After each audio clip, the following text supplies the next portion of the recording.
नमस्कार दोस्तों, मैं देव स्वागत करता हूं आपका आपके अपने YouTube चैनल श्रेष्ठ भारत में। तो दोस्तों, कैसे हो आप सब? आशा करता हूं आप सब सुरक्षित होंगे और अपने घर होंगे। ठीक है दोस्तों, लॉकडाउन का माहौल चल रहा है तो घर बैठे पढ़ाई की जाए, तैयारी अपनी जारी रखिए।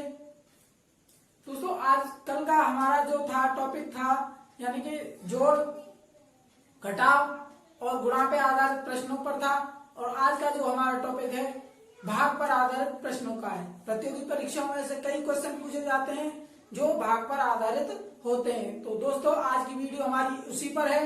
तो चलिए वीडियो स्टार्ट करते हैं। जिन्होंने हमारे चैनल को सब्सक्राइब नहीं किया है वो कृपया सब्सक्राइब कर लें और हमारी वीडियो को अंत तक देखना ना भूलें। चलिए दोस्तों, यहाँ क्वेश्चन किया गया है 1265 में किस संख्या से भाग दें कि भागफल 84 तथा शेषफल 5 प्राप्त हो। ठीक है दोस्तों, ये भाग का प्रश्न है दोस्तों। तो हमें चार चीजें समझनी होंगी। एक होता है भाज्य, एक होता है भाजक,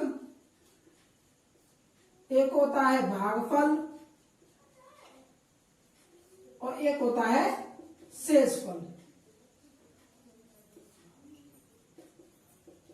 ठीक है दोस्तों, हमें इन्हीं चारों शब्दों से खेलना है आज। यानी कि इन्हीं के चारों, कभी ये पूछा जाएगा, ये चार 3 दिए होंगे, कभी ये पूछा जाएगा, ये 3 दिए होंगे। ठीक है दोस्तों, तो चलिए वीडियो स्टार्ट करते हैं। पहले बात करते हैं भाज्य की। दोस्तों, भाज्य क्या होता है? भाज्य वो होता है, वो संख्या होती है जिसमें हम किसी संख्या का भाग देते हैं। यानी कि जिसमें किसी संख्या का भाग दें वो संख्या होती है भाज्य। ठीक है, यानी कि जिसमें भाग दिया जाए, यानी जिस संख्या में भाग दिया जाए वो होती है भाज्य। अब बात करते हैं दोस्तों भाजक की, यानी कि जिस संख्या से भाग दिया जाए, जिस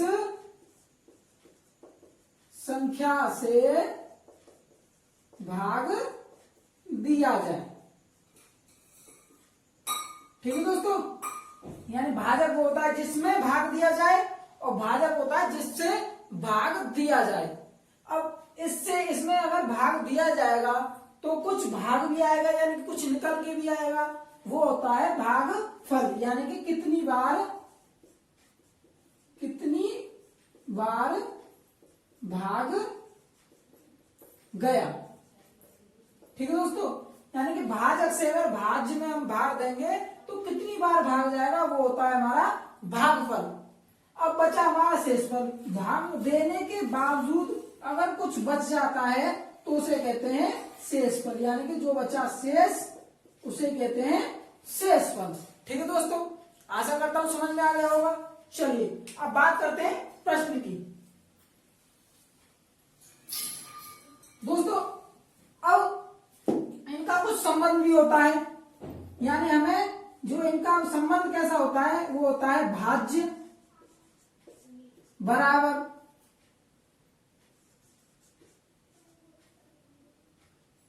भाजक गुणास भागफल प्लस शेषफल। ठीक है दोस्तों, शेषफल। चलिए, भाज्य में दिया है यानी कि किस 1265 में किस संख्या से भाग दें, तो यहीं से पता चल रहा है 1265 क्या है, भाज्य है, क्योंकि इसमें हमें भाग देना है। तो क्या है 1265 क्या है, भाज्य। भाजक होता है किस संख्या से भाग दें, जिसे वो पूछ रहा है, जिसे हम यहां पे डिनोट करेंगे डी से। ठीक है दोस्तों, गुणा भागफल हो आपका 84। ठीक है दोस्तों, और शेषफल हो 5। ठीक है दोस्तों, अब बस ये सॉल्व करना है हमें। तो 5 यहाँ प्लस में है और 5 को इसमें से हम घटा दें तो वो उस तरफ से कट जाएगा।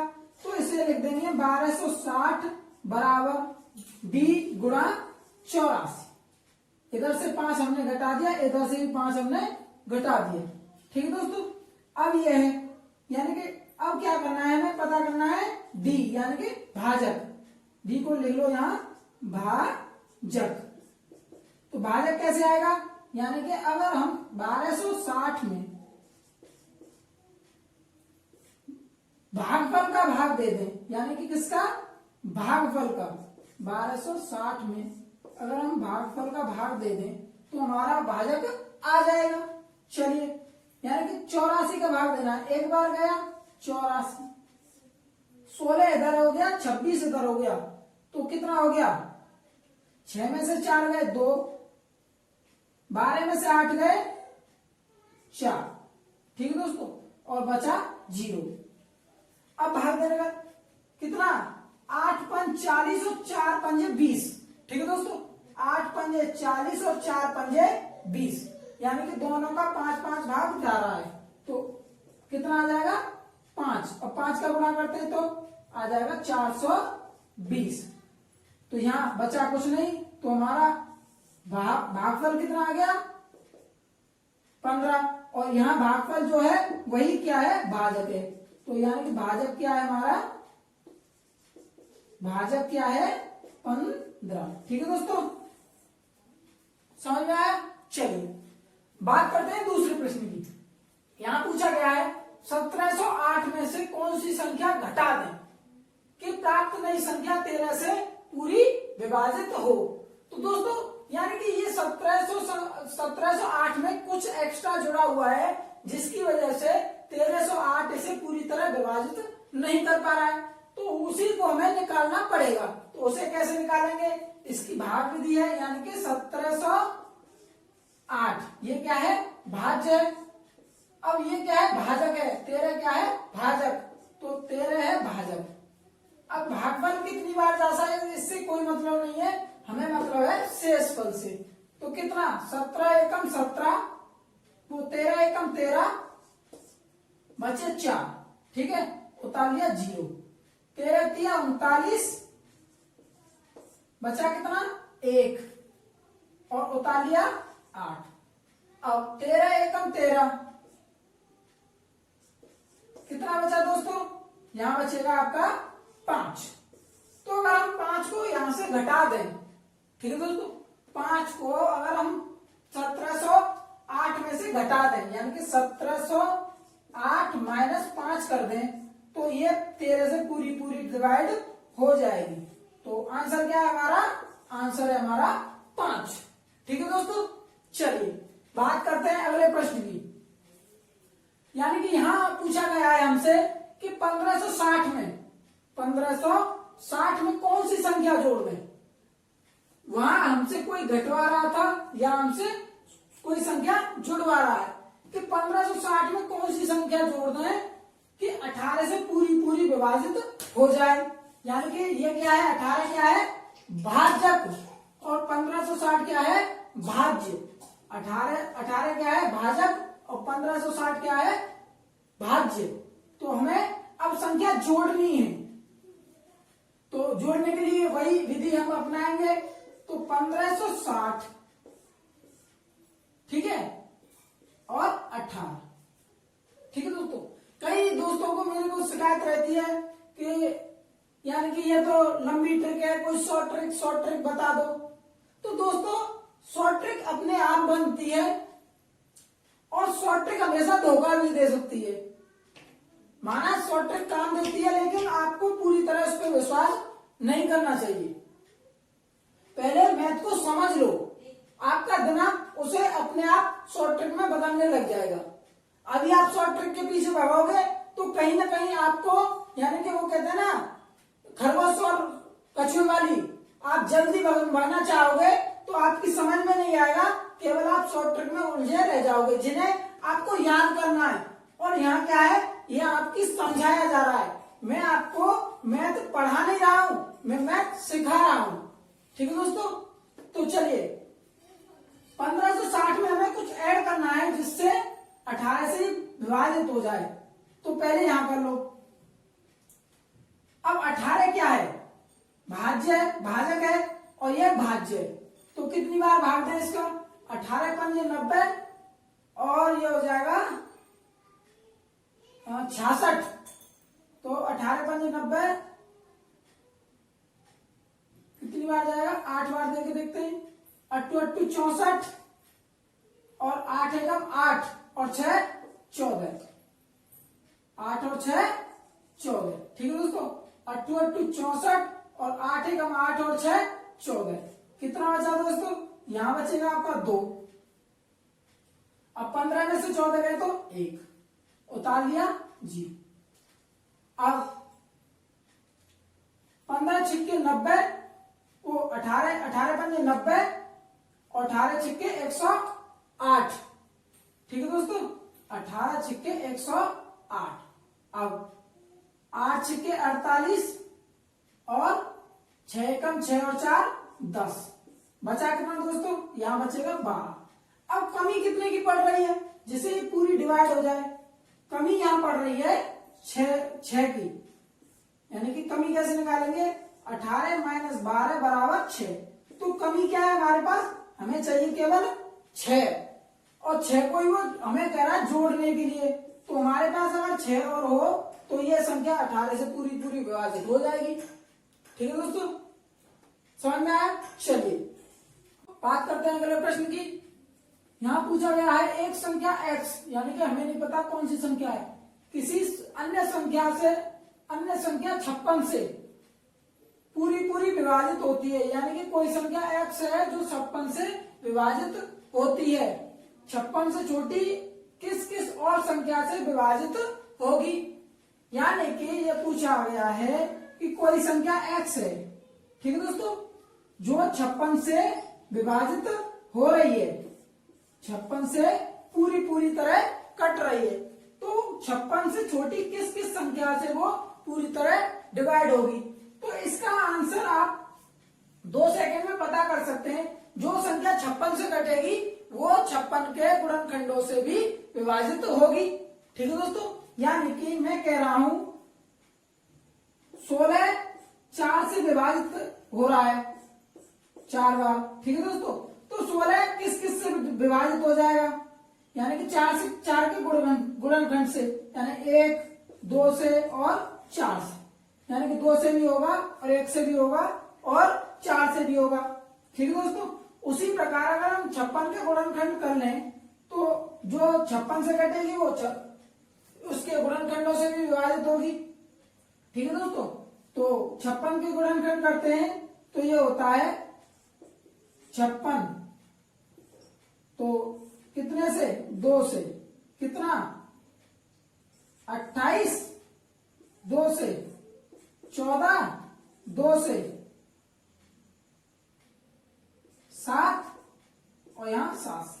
तो दोस्तों यानी कि वो 2 से भी डिवाइड होगी, 2 से डिवाइड होगी, वो 4 से डिवाइड होगी, वो 8 से डिवाइड होगी, वो 7 से डिवाइड होगी, ठीक है दोस्तों। अब इनका दूसरा 7 दूनी 14, वो 14 से डिवाइड होगी, ठीक है। 14 दूनी 28, वो 28 से डिवाइड होगी, ठीक है दोस्तों, समझ में आया। यानी कि इसके जो संख्या 56 से डिवाइड होगी वो इसके गुणनखंडों से भी डिवाइड होगी। चलिए दोस्तों बात करते हैं आगे। अगला प्रश्न है भाजक भागफल का 8 गुना है। यानी कि भाजक क्या होता है, जिससे भाग दिया जाता है। भागफल का यानी कि जितनी बार भाग जाता है। भाजक भागफल का 8 गुना है और शेष फल का 4 गुना है। भाज्य का मान बताइए, यानी कि हमसे पूछा गया है भाज्य, ठीक है दोस्तों।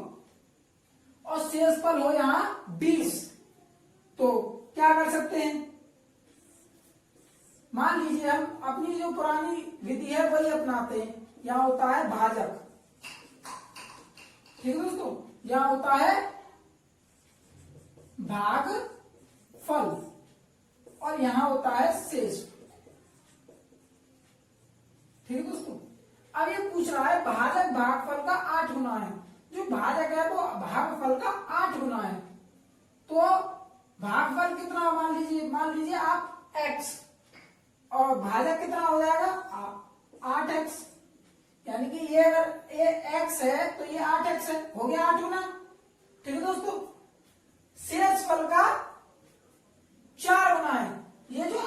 है ये किसका, शेषफल का 4 गुना है, तो 4 से भाग देंगे जब इसमें तो यहाँ आ जाएगा 2x। ठीक है दोस्तों, अब आप क्रॉस चेक कर लीजिए, क्या भागफल का 8 गुना है, 8 गुना है, शेषफल का 4 गुना है, अगर इसमें मैं 4 का गुणा करता हूं तो 8 आ जाएगा, आ रहा है, यानी कि हम सही चल रहे हैं। अब हमसे पूछा गया है शेषफल 20 हो, तो यानी कि 2x को कितना कह रहे हैं 20, 2x को कितना कह रहे हैं 20, तो x की वैल्यू यहां से आ जाएगी 10। ठीक है दोस्तों, तो जहां जहां x है वहां आप 10 रखते चलिए, यानी कि यहां 10 हो गया, यहाँ 8x है तो ये हो जाएगा 8 गुणा 10। ठीक है दोस्तों, तो ये 8x की जगह कितना हो जाएगा 80, और यहाँ हो जाएगा 10, और यहाँ कितना हो जाएगा 20। अब होता क्या है दोस्तों, यानी कि इसे करते हैं, ये हो जाएगा 80 और यहाँ हो जाएगा 10 और यहाँ हो जाएगा 20। ठीक है, भाजक भागफल का 8 गुना है और शेषफल का 4 गुना है। अब करते क्या है, भाज्य बराबर होता है, हमें क्या पता करना है, भाज्य, तो भाज्य बराबर होता है भाजक गुणा भागफल प्लस शेषफल, शेषफल। तो हमको बस मान रखना है, भाजक कितना है 80, भागफल कितना है 10 प्लस शेषफल कितना है, शेषफल है हमारा 20। तो यानी कि ये कैसे सॉल्व होगा दोस्तों, इसमें ऐसा है बोर्ड मास, यानी कि हम पहले प्लस को सॉल्व नहीं कर सकते, हमें पहले गुणा सॉल्व करना पड़ेगा। तो कितना 80 का जब 10वां गुणा होगा तो ये हो जाएगा 800 प्लस 20, अब हो जाएगा ये 820, तो भाज्य क्या होगा हमारा 820। चलिए दोस्तों बात करते हैं अगले प्रश्न की। यहां पूछा गया है एक संख्या में 42 से भाग देने पर, एक संख्या में 42 से भाग देने पर 15 शेष आता है, 14 से भाग देने पर कितना शेष प्राप्त होगा। तो दोस्तों यानी कि जो संख्या 42 से भाग हो रही है और शेषफल आ रहा है हमारा 15, तो 14 से विभाजित करेंगे तो कितना शेष बचेगा। यहाँ दोस्तों एक चीज समझने की है, जो संख्या 42 से कटेगी, जो मैंने पहले प्रश्न में बता चुका हूं कि जो संख्या 42 से कटेगी वो 42 के गुणनखंडों से भी कटेगी, तो 14 42 का गुणनखंड है, यानी कि जो संख्या 42 से कटेगी वो 14 से अवश्य कटेगी, तो जो संख्या 42 से कट जाएगी वो 14 से भी कटने पर कुछ भी शेष नहीं बचेगा, शेष बचेगा ये। अगर हम इसमें भी हम 15 में अगर 14 का भाग दे दें तो एक बार जाएगा और एक शेष, एक बार जाएगा और एक शेष बचेगा। ठीक है दोस्तों, हमें क्या करना है, हमें ये देखना है जो जिससे भाग दे रहे हैं ये उसका गुणज है या नहीं। ठीक है दोस्तों, यानी अगर हम 42 से किसी संख्या में भाग दे रहे हैं तो ये चेक करना है 14 42 का गुणज है, गुणनखंड है या नहीं। चलिए इसी पर एक क्वेश्चन और पूछता हूं, मान लीजिए कोई संख्या 56 से विभाजित हो रही है। ठीक है दोस्तों, 56 नहीं 72 मान लीजिए, कोई संख्या 72 से विभाजित हो रही है और हमारा बच रहा है 16 शेष। ठीक है दोस्तों, अब क्या 12 से विभाजित होने पर कितना शेष बचेगा, 12 छिक्के 72 होते हैं, या जिसे 72 काटेगा उसे 12 भी काटेगा, और 16 यानी कि 12 में 16 में 12 का भाग देके देख लें, 16 में 12 का भाग कितना बचाएगा, एक बार, यहाँ 12 बचेगा कितना 4, तो शेष आएगा हमारा 4। ठीक है दोस्तों, चलिए आशा करता हूं समझ में आ गया होगा, और अगर आपको हमारी वीडियो अच्छी लगी हो तो जरूर लाइक कीजिएगा। मिलते हैं अगली वीडियो में, तब तक के लिए जय हिंद जय भारत।